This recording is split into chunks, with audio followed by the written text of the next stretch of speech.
Greetings from Chengdu, China. My name is Steinberg, but you can call me Stan. You know, so many times I've heard questions like, why are you living in China? What are you doing there? What are the challenges of actually living in China? How could you cope with, living so far away from home? So today I actually want to talk about some of these things, answer some of these questions, and maybe give you 5 reasons why I absolutely love living in China, and maybe talk about some of the challenges that a lot of foreigners face when moving here. So let's talk about that. Number 5, transportation. I love the public transportation in China. There are hundreds of buses going everywhere and anywhere that you want in pretty much any city that you go to. In my living area alone, there are 4 bus stops that can take you pretty much anywhere you need to go in Chengdu.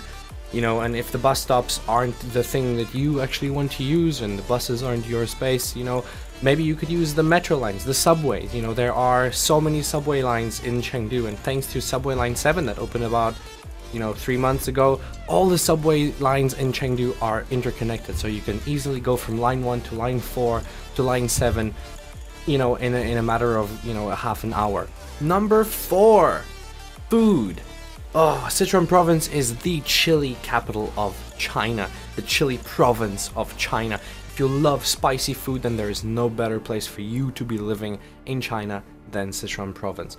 And that's why I love this city, Chengdu. Chengdu is a bubbling hot pot broth of spices and flavors, and pretty much everything you can buy here, anything that you can buy to eat, will be spicy. It will be an amazing mix of herbs and flavors that you will never experience anywhere else in China or anywhere else in the world. No Western food that you can have in the US or that you can have in Europe or anywhere else in the world can actually come as close to authentic Sichuan cuisine as right here in Chengdu.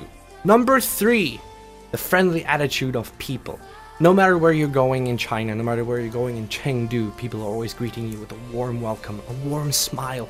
They just want to know more about you. Doesn't matter where you're from, doesn't matter the color of your skin, doesn't matter your age. They just want to know and get to know you. They want to learn more about you. What I love about that is that everyone's friendly wherever you go. Everyone's saying hi. Everyone's trying to communicate with you. And I think that is a beautiful thing that, I can't find in any other country that I've ever been to. I've been to England, I've been to, a lot of places in Europe. There's no such interaction between people, and I think that is a beautiful, beautiful thing about China that I won't want to give up for anything. Number 2, shopping and cheap tech. I am an avid tech lover. I love computers, phones, gadgets, anything tech related. And in China, these things are pretty cheap. A lot cheaper than it would be in the US or Europe, any other country that you can go to in the world. In China, these tech markets that you can go to are big, and I mean real big, usually 6 floors or higher. You can find anything there, from cameras, phones, laptops, gaming accessories, anything you can think of that is a gadget, anything that is tech related.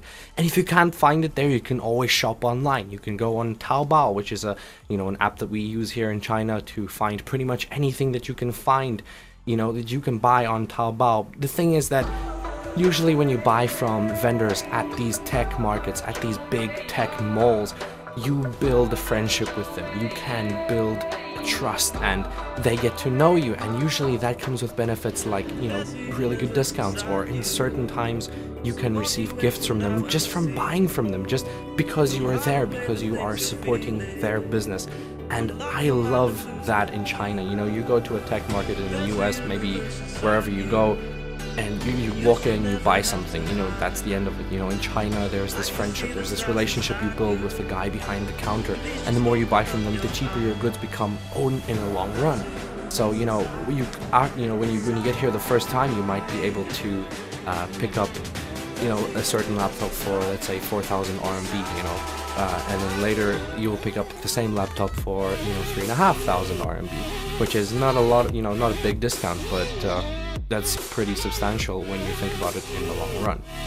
And finally, number 1, the international community. In Chengdu, and actually all over China, the international community is mind-blowing.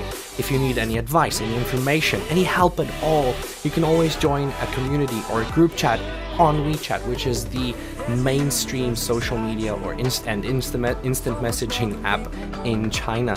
Now the thing is that thanks to these groups, I found a lot of South Africans, from my country, that live right across the street from me, and I didn't even know it before. When I get homesick for something that I can only find in South Africa, these communities get together. They sell home-cooked things, home-cooked meals, home-baked goods. They sell things that they import themselves. You can never not find something that you are missing from home. So thank you to these communities that make China such much more bearable to live in. Thank you for always having good service. Thank you guys for making this experience so much more easier to deal with. So what about the challenging things? What are the challenges? And for that, I actually asked a couple of my classmates at Sichuan University how they feel about their first year at campus and their first year in China.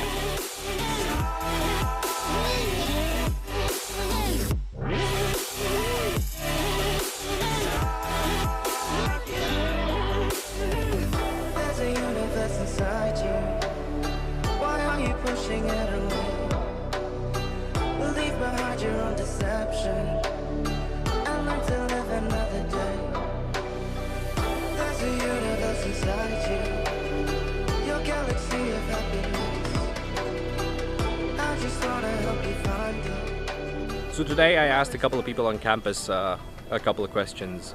What their first year in China was like, how they're finding campus life, just a couple of basic questions. So yeah, we can take a look at that and see how people reacted to me pointing a camera in their faces. Okay, question 1. How do you feel about your first year at Sichuan University? And how? Very good. Okay, cool. Question 2. What was the hardest part of adapting to live in China? It's very hard to understand. Very hard to understand. The language? Yeah, the language, the characters, Cool. Okay, and what do you enjoy about campus life? obviously. Good. Yeah. What do you enjoy about it? The nature. The nature? The nature and the friendly guys. Okay, so and what don't you enjoy about campus life? The loneliness. The I loneliness? don't have my friends, any friends. Oh man. How do you feel about your first year at Sichuan University? Yeah, great. Great. It's great. Okay, cool. What was the hardest part of adapting to live in China? Actually, it's pretty cool here to study in China because a lot of advantages. So that's why. So what was the hardest part of Hardest adapting part- to live in China? The weather. The weather? Yeah. Okay. What do you enjoy about campus life? You enjoy everything, actually everything, but especially the hostel life. Hostel. Yeah. Cool. And what don't you enjoy? What? What do you not enjoy? What I enjoy studies. Studies. What do you feel about your first year at Sichuan University? Yeah, that's great. Great. Yeah. Okay. What was the hardest part of adapting to live in China? In China. Yeah. In China. Like what do you find Making hard? some money. Make some money? Yeah. Okay, that's a good one. How do you enjoy campus life? Like what do you enjoy about campus life? In one words, it's wonderful, and I feel much better than Bangladesh in university. Cool. And what don't you enjoy? Huh? What do you not enjoy? I'm not enjoy someone enjoying something and I can't enjoy with them. So that's my unenjoying. So like your friends going out but you can't join them? Yeah. Oh, man. So yeah, I'm heading home right now. It's gonna be about a 20-minute drive to get there, driving on my e-bike, all the way from campus going home. So yeah, I'll catch you on the road.